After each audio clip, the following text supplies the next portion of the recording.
আসসালামু আলাইকুম সুপ্রিয় দর্শক, আশা করি আপনারা ভালো আছেন। দর্শক, প্রতিদিনের মতো আমরা আজকে আবারও চলে এসেছি আমাদের স্বাস্থ্য বার্তা ফেসবুক পেজ এবং ইউটিউব চ্যানেলে। আজকে দর্শক আপনাদের সাথে কথা বলবো অতিরিক্ত হাঁচি হলে অথবা সকালবেলা ঘুম থেকে উঠলে অনেকের আছে প্রচুর হাঁচি হয়। হাঁচি দিতে দিতে একদম শরীর ক্লান্ত হয়ে যায়, চোখ দিয়ে পানি চলে আসে বা চোখ লাল হয়ে যায়। এই ধরনের কন্ডিশন হলে কি করবেন বা কাদের হয় বা এটার স্থায়ী সমাধান কি?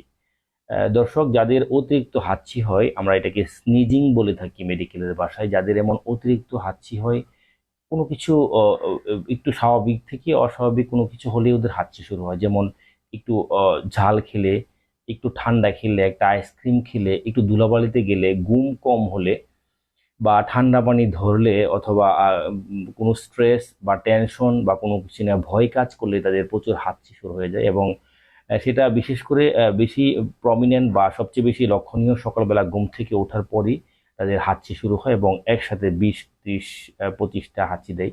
দর্শক, আপনারা এখানে যারা আমার এই ভিডিও দেখছেন তাদের অনেকেই হয়তো এমন হাঁচি দিয়েছেন বা দিতে দেখেছেন। নিশ্চয়ই 1-2বারের বেশি হাঁচি দিলে সেটা কষ্টের বিষয় এবং একটা শারীরিক দুর্বলতা কাজ করে। কিন্তু দর্শক, যাদের এমন হাঁচি হয় সেক্ষেত্রে এটা কেন হয়? এই ধরনের অতিরিক্ত হাঁচিকে আমরা অ্যালার্জিক রাইনাইটিস বলে থাকি। যাদের অ্যালার্জির পরিমাণ বেশি থাকে রক্তে তাদের এই ধরনের সমস্যা হয়, যেটাকে আমরা অ্যালার্জিক রাইনাইটিস বলি। তাদের একটু স্বাভাবিক জীবনযাপনের বাইরে কোনো কিছু করলে হাঁচি শুরু হয়ে যায়। সেক্ষেত্রে কি করণীয়?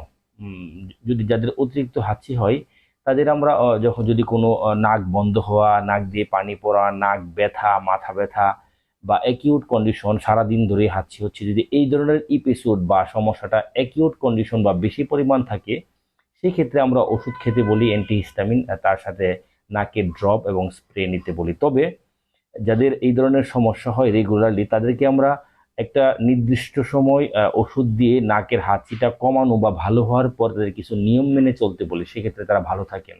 রক্তের আইজিই নামে একটি উপাদান বেশি থাকার কারণে তাদের এই সমস্যাটা হয়। সেক্ষেত্রে এটা নির্দিষ্ট বয়সের আগ পর্যন্ত, ইউজুয়ালি বয়স 35-40 ক্রস করে গেলে বা এরপরে এই সমস্যাটা আস্তে আস্তে কমে যায়। তবে এর আগে এই সমস্যাটাকে একদম স্থায়ীভাবে নির্মূল করার সুযোগ আমাদের হাতে কম থাকে।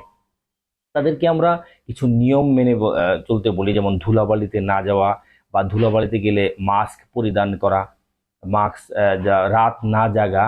তবে যদি কোনো অ্যাবনর্মাল কোনো লাইফস্টাইলে যেতে হয় বা কোনো অতিরিক্ত কাজ বা স্ট্রেস আসে বা সকালবেলা ঘুম থেকে উঠতে হয়, তারা আমরা 2-3টা টিপস বলে দিই আপনাদেরকে। সেক্ষেত্রে আপনারা যাদের এই ধরনের হঠাৎ করে হাঁচি শুরু হয় বা হাঁচি শুরু হচ্ছে, এই সিচুয়েশনটা আপনারা দেখলেই ফুটন্ত পানির বাষ্প মুখ বন্ধ করে নাক দিয়ে এভাবে ফুটন্ত পানির বাষ্প নিতে পারেন। তার সাথে পাশাপাশি নাকের পানিতে লবণ দিয়ে নাকের মধ্যে ফ্ল্যাশ দিতে পারেন। সেক্ষেত্রে আপনারা আরাম অনুভব করবেন।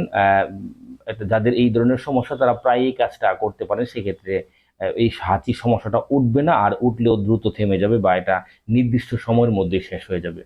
আর যাদের এই ধরনের সমস্যা হয় তাদেরকে আমরা সবসময় বলি আপনার অ্যালার্জিক খাবার খাবেন না বা রাত জাগবেন না। সুপ্রিয় দর্শক, অ্যালার্জিক রাইনাইটিসের আজকের মতো আমাদের এখানেই আমরা বিদায় নিচ্ছি। তবে আপনাদের যদি কোনো জিজ্ঞাসা থাকে বা আপনারা কোনো কিছু জানতে চান এই রোগ সম্বন্ধে, আমাদের কমেন্ট বক্সে কমেন্ট করে রাখবেন। আমরা সবসময় আপনাদের কমেন্টের উত্তর রেগুলার দিয়ে থাকি। সুপ্রিয় দর্শক, আপনারা সবাই ভালো থাকুন, সবাই সুস্থ থাকুন, সবার সুস্বাস্থ্য কামনা করছি।